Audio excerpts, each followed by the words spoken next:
दोस्तों नमस्कार। आप लोकतंत्र का जिक्र कीजिए, हम बीजेपी का जिक्र करेंगे। आप संसद का जिक्र कीजिए, संविधान का जिक्र कीजिए, हम आरएसएस और उसकी विचारधारा का जिक्र करेंगे। आप इस देश के ढहते हुए संस्थानों का जिक्र कर लीजिए, लेकिन हम तो आरएसएस से निकले हुए स्वयंसेवकों की कतार और बीजेपी के कार्यकर्ताओं का जिक्र करेंगे। आप आवाज लगा सकते हैं कि इस देश के भीतर में तानाशाही है, लेकिन हम तो इस बात का जिक्र करेंगे कि बीजेपी कहां से चली थी और कहां आकर खड़ी हो गई। ये व्यंग नहीं है, ये मौजूदा वक्त में बीजेपी और आरएसएस के भीतर जो लोग मशक्कत कर रहे हैं उनके भीतर की यह आवाज है। चिंता उन्हें बीजेपी की है और आरएसएस की है। इस देश की तमाम पॉलिटिकल पार्टीज जो विपक्ष में खड़ी है वो लोकतंत्र का जिक्र करे, संविधान का जिक्र करे, संस्थानों का जिक्र करे, या फिर इस दौर में स्वतंत्रता और आजादी और तानाशाही का भी जिक्र कर ले। लेकिन पहली बार बीजेपी और आरएसएस के भीतर एक बड़ी कतार यह सोचने को मजबूर है कि बीजेपी है कहां पर, खास तौर से उस वक्त जब इस देश में नरेंद्र मोदी की सत्ता है, साथ में और दूसरा कोई नहीं अमित शाह की मौजूदगी है। लेकिन बीजेपी है कहां पर? राज्य दर राज्य बीजेपी का प्रभाव घट रहा है। तमाम जगहों पर संगठन का मतलब अगर सिर्फ कार्यकर्ताओं की संख्या भर है तो बीजेपी फल फूल रही है, लेकिन कहीं किसी नेता का महत्व, और वह भी जमीनी नेता का जिसका प्रभाव राजनीतिक तौर पर लोगों के बीच होता हो, वह गायब कर दिया गया है। इस दौर में विचारधारा बेमानी सी हो गई है। अगर राज्य दर राज्य परखते चले जाइएगा तो बीजेपी की ऐसी स्थिति 1984 में भी नहीं थी। 1984 जब बीजेपी ने पहला चुनाव लड़ा था और सिर्फ 2 सीट मिली थी, 7.5% वोट मिले थे, बावजूद इसके वह दूसरे नंबर की पार्टी थी।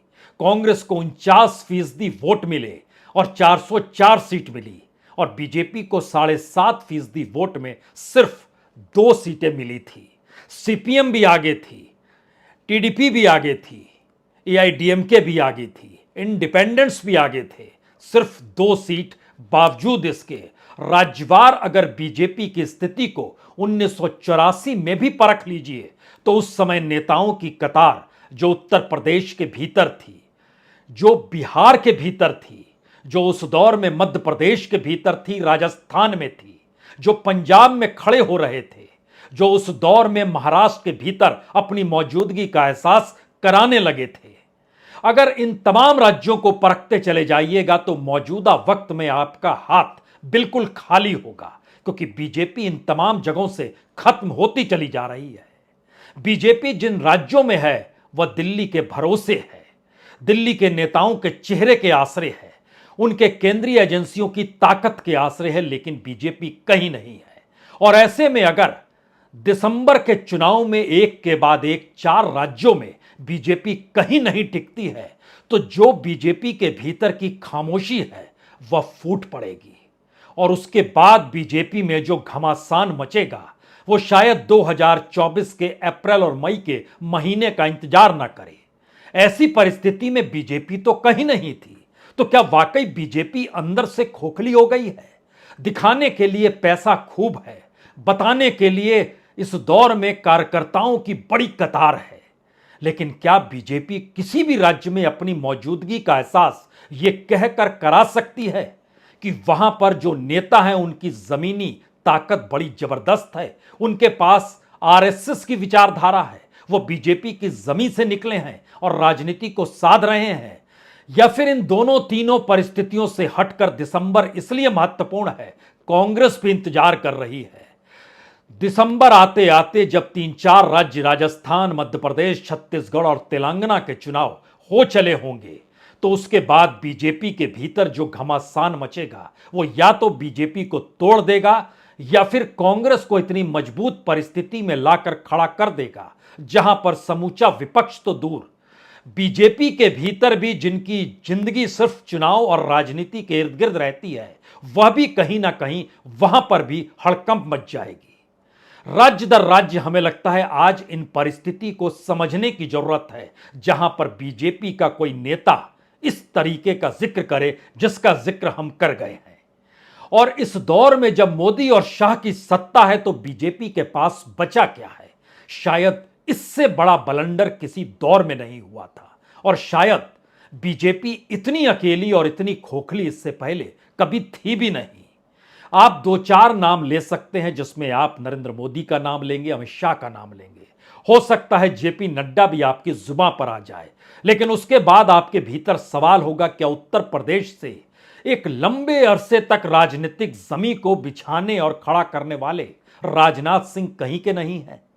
महाराष्ट्र के भीतर नितिन गडकरी ने जिस सियासत को साधा और जिस तरीके से बीजेपी को खड़ा किया वहां पर, क्या उनकी कोई मौजूदगी वहां पर नहीं है? येदियुरप्पा कर्नाटक से किस तरीके से बाहर किए गए यह किसी से छुपा हुआ नहीं है। क्या उत्तर प्रदेश बिहार में कोई नेता, और बिहार के भीतर कौन सा नेता है? सम्राट चौधरी। यानी दूसरी तरफ नेताओं की एक लंबी फहरिस्त आपको नजर आ सकती है। वो सुशील मोदी का आप जिक्र कर लीजिए, रविशंकर प्रसाद का जिक्र कर लीजिए, या फिर कोई भी नाम ले लीजिए जो आरएसएस से निकले हों, जो बीजेपी के साथ जमीन पर राजनीतिक तौर पर मजबूत करने की दिशा में संघर्ष करते हुए निकले हों। उत्तर प्रदेश का जिक्र है, बिहार का जिक्र है, महाराष्ट्र के भीतर का भी जिक्र है। आपके जहन में देवेंद्र फडणवीस एक नाम आएगा, लेकिन देवेंद्र फडणवीस वो किससे मजबूत हैं और किससे कमजोर हैं? पद के लिहाज से उनके पास एकनाथ शिंदे के पीछे खड़ा होना है, और अब तो अजीत पवार भी आगे आकर खड़े हो चले हैं क्योंकि उनके पास महत्वपूर्ण विभाग है। तो महाराष्ट्र भी आपके हाथ में नहीं है, बिहार और यूपी बटे, उत्तराखंड और झारखंड बना, लेकिन यहां पर भी आपकी मौजूदगी उन नेताओं के आसरे नहीं है जिनकी पहचान हुआ करती थी। आप पोखरियाल को याद कर रहे हैं, खंडूरी को याद कर रहे हैं, तो भूल जाइए, आपके पास वह भी नहीं है। आप झारखंड के भीतर किसे याद करेंगे? झारखंड में कोई ताकतवर शख्स आपको नजर आता है जो बीजेपी की राजनीति को मजबूत कर सके? आप थक हार कर दोबारा बाबूलाल मरांडी के पास पहुंच गए, जिनको साजिशों के तहत किसी दूसरे ने नहीं, बीजेपी ने ही दरकिनार किया था। और उसके बाद एक लंबी कतार बीजेपी के साथ रही और रघुवर दास मुख्यमंत्री बना दिए गए दिल्ली के इशारे पर। ठीक वैसे ही जैसे हरियाणा के भीतर आपके पास बीजेपी के पास कौन सा मजबूत शख्स है? क्या वहां पर खट्टर की मौजूदगी राजनीतिक ताकत देती है या महज एक चेहरा भर है? यह कौन सी स्थिति है जिसमें किसी भी राज्य को परखते चले जाइएगा तो सवाल उठते चले जाएंगे। राजस्थान के भीतर घंटों भर बैठक वसुंधरा राजे सिंधिया के साथ कोई दूसरा नहीं, बीजेपी के अध्यक्ष जेपी नड्डा करते हैं। उससे पहले बीएल संतोष उन्हें समझाते रहते हैं, लेकिन वसुंधरा कहती है तय तो कीजिए, कुछ बताइए तो, और आप गुटबाजी पर भाषण देते हैं, गुटबाजी पर चर्चा करते हैं कि इसे थाम दिया जाए, सब थम जाएगा, लेकिन तय तो कीजिए। तो क्या इस दौर में मोदी और अमित शाह ने बीजेपी को अंदर से खोखला बना दिया? सिर्फ इस भरोसे जीते रहे कि 4 राज्यों में सरकारें हैं। एक नाम गुजरात का, और गुजरात के भीतर में नेताओं की फहरिस्त आपके सामने कोई नहीं बचेगा। यहां तक कि जो सीआर पाटिल हैं वह भी महाराष्ट्र से आते हैं, जलगांव में जन्म हुआ, सूरत पुलिस में नौकरी करते थे, वहां से सस्पेंड हुए, उसके बाद भी कई आरोप लगाए, लेकिन आज की तारीख में वह अध्यक्ष है। यानी गुजरात की अपना मॉडल, गुजरात की अपनी धारा महाराष्ट्र के हाथों में सौंपी गई है जो सीआर पाटिल हैं। तो क्या वहां पर भी नकेल कसने की कोशिश गुजरात से निकले हुए दिल्ली पहुंचे नेताओं की हो चली है? दूसरा मॉडल उत्तर प्रदेश के भीतर का है, जो किसी के इर्द गिर्द नहीं, योगी आदित्यनाथ के इर्द गिर्द घुमड़ता है, जो यूपी से नहीं निकले बल्कि जिनकी पहचान उत्तराखंड के भीतर से निकलने की हुई, और वो गोरखपुर मॉडल से निकले हैं, जहां पर आरएसएस का साथ मिला। आरएसएस ने उन्हें साथ दिया क्योंकि अयोध्या का रास्ता बनाना था। बीजेपी शिथिल पड़ गई थी, सब सियासत साधने में लगे थे।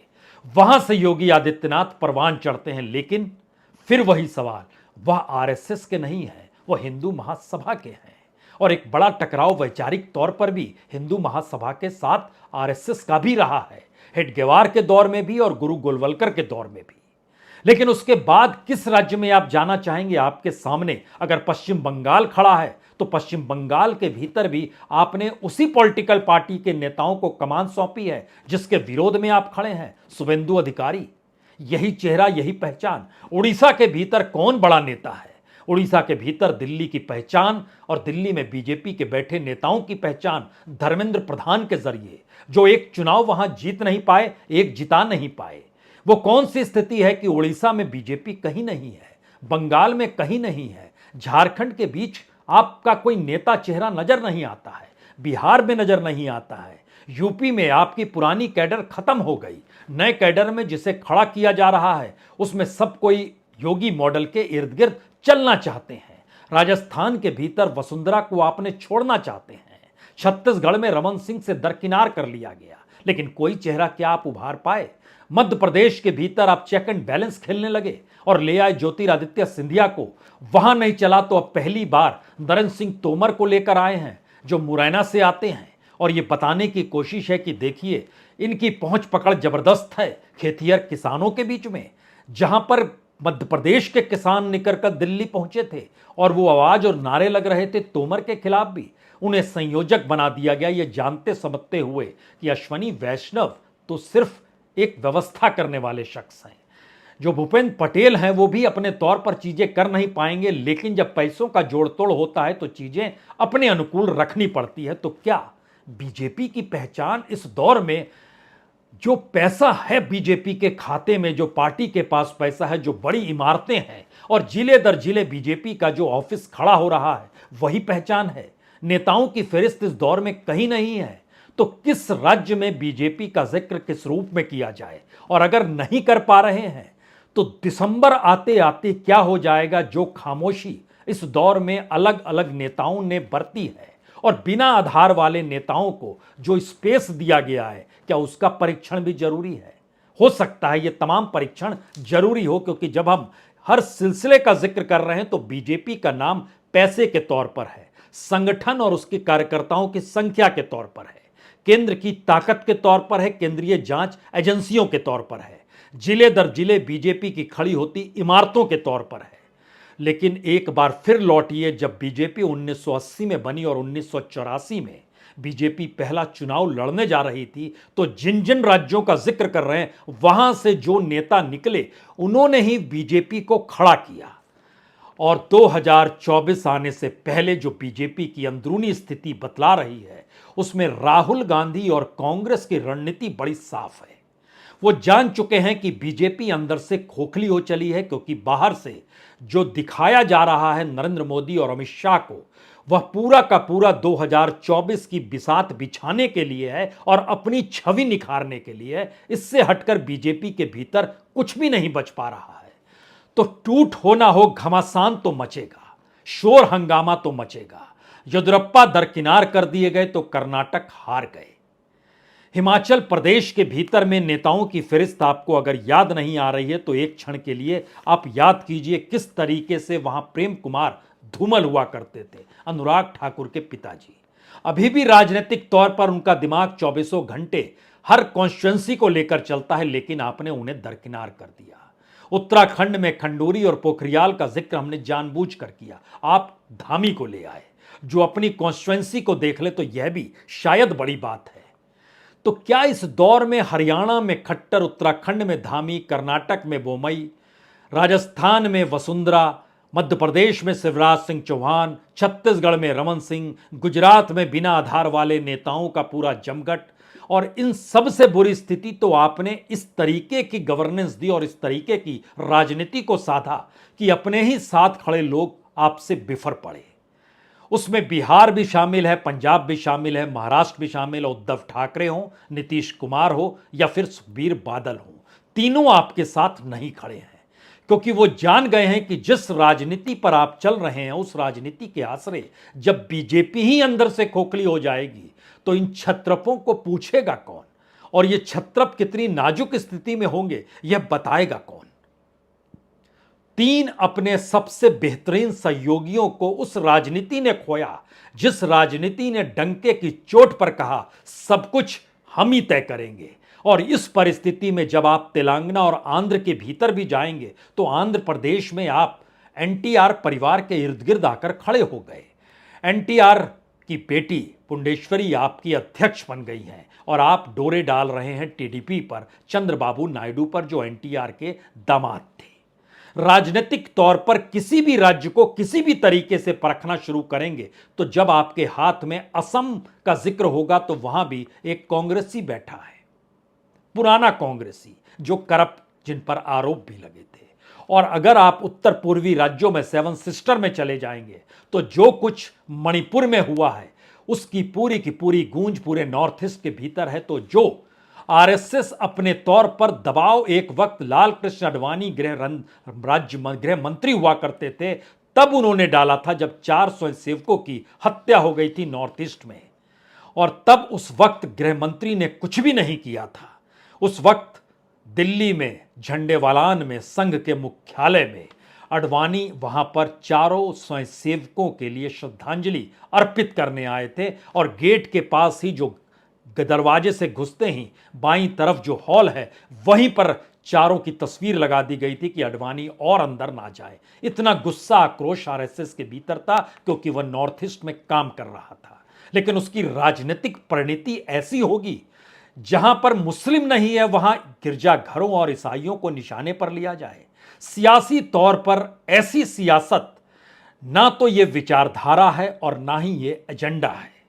राजनीतिक तौर पर शायद यह ऐसा खोखलापन है जिसने 9 बरस के भीतर वह सब कुछ उभार कर रख दिया जो गुजरात में उभर नहीं पाया 2002 के बाद। यह परिस्थिति इससे पहले बीजेपी की 1984 में बिल्कुल नहीं थी।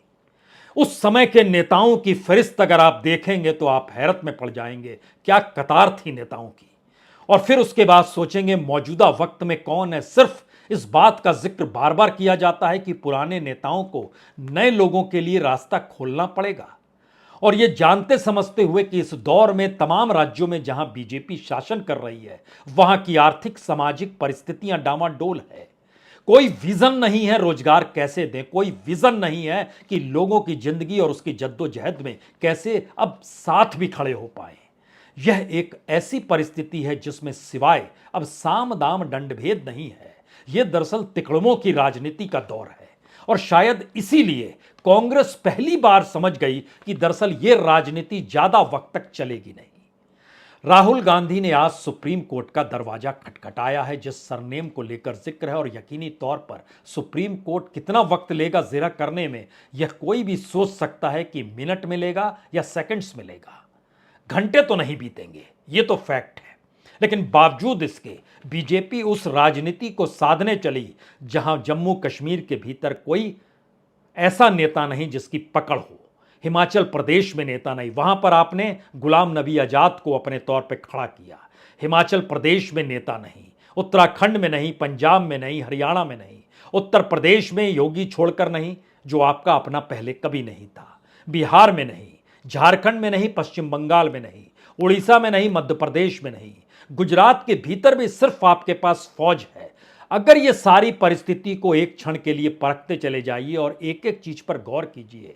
राजनाथ सिंह क्या थे उत्तर प्रदेश में, और जब उसके बाद आप परखना शुरू करेंगे तो वो कौन सी स्थिति है जिसमें आरएसएस कैडर बंगाल में घुस रहा था, बजरंग दल से लेकर आरएसएस उड़ीसा में जाना चाह रहा था, तेलंगाना के बीच आदिवासी संघ और अपने तौर पर आरएसएस वहां पर धीरे धीरे इंटर कर रहा था, आंध्र प्रदेश में उसकी एंट्री हो रही थी। सब कुछ धरा का धरा उस राजनीति ने कर दिया जिस राजनीति ने मैसेज एक ही दिया, हम हैं तो बीजेपी है, हम हैं तो आरएसएस है। और शायद इसकी गूंज और इसकी आवाज अभी तक इसलिए नहीं सुनाई दी क्योंकि जो नेता चुनाव जिता देता है, और नेता चुनाव जिताए या ना जिताए, इस दौर में तो सब जगह हराया ही है, बावजूद इसके जो नेता चुनाव जिताता है और उसका जो प्रोपेगेंडा अपने तौर पर चलता है, उसके आगोश में बीजेपी भी सो गई है। आरएसएस के भीतर भी मदहोशी छाई हुई है और इसे पहली बार कांग्रेस ने पकड़ लिया है। वो जान गई है कि अब जिन राज्यों में चुनाव होना है वहां पर मोदी का चेहरा या मोदी के भाषणों के आश्रय जनता साथ खड़ी नहीं होगी। आपको सिर्फ एक काम करना है कि वहां के स्थानीय मुद्दों को उठा देना है, और स्थानीय मुद्दे जैसे ही उठते हैं वहां पर स्थानीय तौर पर जो नेता होते हैं उनकी तरफ लोग देखने लगते हैं। और राजस्थान हो, छत्तीसगढ़ हो, मध्य प्रदेश हो या फिर तेलंगाना हो, इन तमाम जगहों पर बीजेपी स्थानीय मुद्दों के आश्रय खड़ी हो नहीं सकती है, उसके पास दो ही शब्द होंगे, एक प्रधानमंत्री मोदी का चेहरा और दूसरा डबल इंजन। इन दो शब्दों के अलावे वो कुछ कह पाने की स्थिति में होगी नहीं। तो क्या वाकई ऐसी स्थिति आ गई है बीजेपी के भीतर जिसमें दिसंबर के बाद बीजेपी में क्या कुछ हो सकता है? यह सिर्फ एक संकेत मौजूदा वक्त में मिल रहे हैं और कांग्रेस इस बात को समझ रही है, इसलिए उसने खुले दिल से अब उस राजनीति को साधना शुरू कर दिया है जहां पे समूचे विपक्ष को एकजुट किया जाए, एक साथ किया जाए। भोजन का आमंत्रित है बेंगलोर में आकर साथ में बैठकर चिंतन करने की परिस्थिति है। लेकिन इसके ठीक समानांतर उस राजनीति को साधने की दिशा में भी है कि दरअसल जो वोट लोकसभा चुनाव या किसी भी चुनाव में किस नेता के साथ कहां पर खड़ा होता है, उसे साधने की कोशिश करने की जरूरत है। तो क्या भारत की राजनीति में बीजेपी का अस्त होने लगा है? क्या भारत की राजनीति में बीजेपी, जो सबसे बड़ी दुनिया के राजनीतिक दल के तौर पर उभर कर आई और जिसकी पॉलिटिकल फंडिंग इतनी ज्यादा हुई कि 1952 से लेकर मौजूदा वक्त तक तमाम पॉलिटिकल पार्टीज अपने नोट गिनते चले जाएं, लेकिन वह भी कम पड़ जाएंगे जब बीजेपी के फंड को आप देखेंगे, उसकी संपत्तियों को देखेंगे, जिले जिले उसके बनते हुए हेडक्वार्टर को देखेंगे, तो बीजेपी को अब समझना होगा एक वक्त इस देश में सीपीआई ने भी हर जगह पे अपने दफ्तर बनाए थे, परवाना भवन खोले थे। कुछ उसी अंदाज में भारतीय मजदूर संघ बीएमएस ने जगह जगह पर अपनी इमारतें बनाई। सीपीआई आपको याद है राजनीतिक तौर पर सफल आज की तारीख में हो पाएगी? बीएमएस आपको याद है? क्या वाकई वह ट्रेड यूनियन के तौर पर कहीं उसकी मौजूदगी सफलता के साथ खड़ी नजर आएगी? जब नहीं नजर आएगी तो क्या पहली बार बीजेपी भी उसी कतार में शामिल हो चली है कि 24 के बाद कोई नाम लेवा ना रहेगा और दिसंबर के बाद बीजेपी के भीतर इतनी जबरदस्त तरीके से घमासान मचेगा जिसकी आवाज हिंदुस्तान की राजनीति में मौजूदा वक्त में शिखर पर बैठे हुए चेहरों को डिगा देगी और शायद डिगाने के साथ साथ उनको दरकिनार करने की परिस्थिति भी लाकर खड़ा तो नहीं कर देगी। यह सारी परिस्थिति इसलिए है क्योंकि राज्य दर राज्य जिस ताकत का अनुभव बीजेपी ने किया है, उस ताकत की कोई जमीन अपनी नहीं है। वो सारी जमीन प्रोपेगेंडा पर खड़ी है, वो सारी जमीन दिल्ली की ताकत पर खड़ी है। और किसी भी राज्य में किसी भी संगठन के भीतर जब उसकी मौजूदगी अपने वहां की परिस्थिति के साथ नहीं होती है तो वो कैसे हवा में झूलता है और नेता खामोश हो जाते हैं, क्योंकि उन्हें पता होता है कुछ भी बोलेंगे तो फिर हाशिए पर ढकेल दिए जाएंगे। लेकिन ये खामोशी, इंतजार कीजिए, दिसंबर के बाद बड़ी तादाद में टूटने वाली है। बहुत बहुत शुक्रिया, बहुत बहुत शुक्रिया।